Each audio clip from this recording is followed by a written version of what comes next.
everyone, this is Bhavleen Kaur and I hope you all are fine.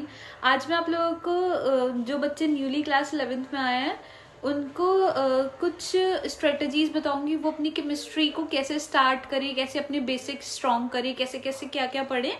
ठीक है, तो first of all जो class 11th का chemistry का सिलेबस है उसमें टोटल आपके 10 चैप्टर्स है. ठीक है, उसमें जैसे कि फिजिकल है, इनऑर्गेनिक है और ऑर्गेनिक है. ठीक, तो ऑर्गेनिक के 2 चैप्टर्स हैं, हाइड्रोकार्बन और basic concepts of organic chemistry. ठीक है, जीओसी, जनरल ऑर्गेनिक केमिस्ट्री.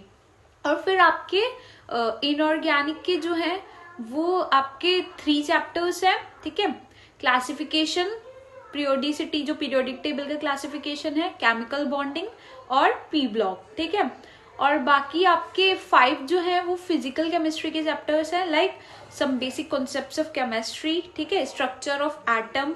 ठीक, फिर इक्विलिब्रियम, थर्मोडायनेमिक्स और रिडॉक्स रिएक्शन. ठीक है, तो फिजिकल केमिस्ट्री का वेटेज ज्यादा है, फिर इनऑर्गेनिक देन ऑर्गेनिक. ठीक है, आपको क्या स्ट्रेटेजी रखनी है फिजिकल में, पहले आप अपने टीचर्स के लेक्चर्स देखो जिससे भी आप पढ़ना चाहते हो. ठीक है, जिससे भी आप स्कूल टीचर या फिर आपका ट्यूशन टीचर या आपने कोई ऑनलाइन बैच लिया या फिर आप मेरी क्लासेस से पढ़ोगे. मैं भी एक सीरीज स्टार्ट कर रही हूँ. ठीक है, क्लास 11th के लिए.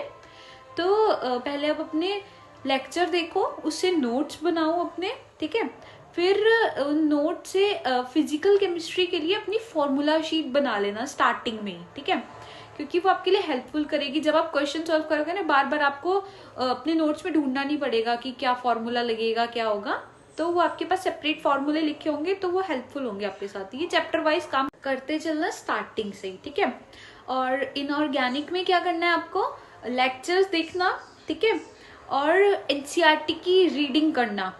ठीक, मतलब उसमें ना एक्सेप्शंस जो है उनकी एक सेपरेट नोटबुक बना लेना.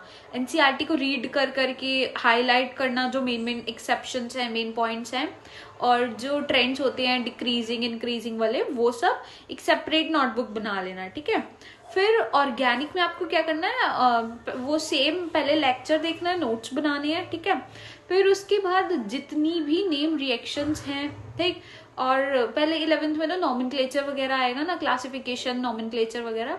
तो नॉमेनक्लेचर की इतनी प्रैक्टिस करना, क्योंकि जो 11th का सिलेबस है ना, ये आपका बेसिक है. ठीक है, ये आपका 12th का मतलब बेसिक है. तो जिसका बेसिक स्ट्रॉन्ग नहीं होगा, फिर उसको 12th में प्रॉब्लम होगी, तो उसको दोबारा से 11th का पढ़ना पड़ेगा. ठीक है, तो जैसे ऑर्गेनिक में नॉमेनक्लेचर वगैरह, आइसोमेरिज्म, ये सब चीजें ना, ये 12th में आपको मतलब एग्जैक्ट ये तो नहीं कहेगा कि इसका नॉमेनक्लेचर वगैरह करो या फिर इसका वो, तो उसमें और थोड़ा ऐड होके थोड़ा अपर लेवल पे उसमें भी आएगी ये सब चीजें. ठीक है, फिर उसके बाद फिजिकल में जैसे आपका चैप्टर है मतलब फर्स्ट वाला चैप्टर है, some basic concepts of chemistry, उसमें जो मोल कॉन्सेप्ट है वो 12th में भी है. तो इसलिए जो 11th का सिलेबस है ना, उसको बहुत अच्छे से करना. और जैसे वो आपका इनऑर्गेनिक में चैप्टर है classification of periodic table, periodicity वाला, तो उसका ही 12th में भी है, P block, D block, F block. तो आपके लिए पूरी 11th बहुत इंपॉर्टेंट है. बहुत से बच्चे अपनी 11th को वेस्ट कर देते हैं. वो सोचते हैं 11th नहीं पढ़नी, मतलब 11th ऐसे मजे लेने के लिए 12th में पढ़ेंगे, पर ऐसा कुछ नहीं है. रिजल्ट का वेट मत करो, फेल कोई नहीं होगा. ठीक है, ये गाइडलाइन बनी हुई है, पास वो सबको करेंगे. हाँ, पर ये है अगर आपने एग्जाम ही नहीं दिए और कुछ लिख के ही नहीं आया, ब्लैंक कॉपी, तो कहाँ से ही पास करेंगे. पर अगर आप कुछ भी लिख के आओ तो फेल कोई नहीं होने वाला. ठीक है, तो अपनी 11th को स्टार्ट कर दो.